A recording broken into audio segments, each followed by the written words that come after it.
The shining face of Moses. What would you do if your face began to glow so brightly that even your closest friends ran away in terror? Exodus 34:29 tells us something incredible happened to Moses on Mount Sinai.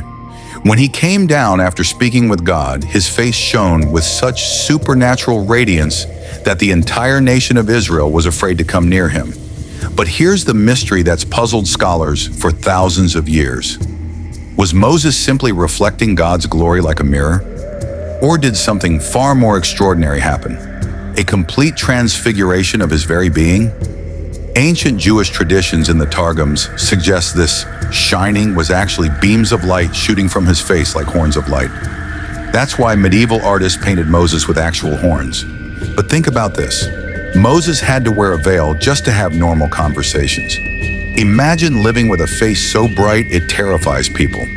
The Apostle Paul gives us a clue in 2 Corinthians 3. He says Moses' glory was fading, it was temporary, tied to the old covenant. But here's what will blow your mind. Paul says we're promised an even greater, unfading glory through Christ. If a temporary covenant could make Moses' face shine like the sun, what will the eternal covenant do for us? Moses lived with this supernatural marking for 40 years in the wilderness. 40 years of being set apart, of carrying the visible evidence of God's presence. This isn't just ancient history, it's prophecy. It's about what happens when human beings encounter the living God. The question isn't whether God's glory will mark his people. The question is, what will you do when God's glory marks you so strongly that the world cannot ignore you?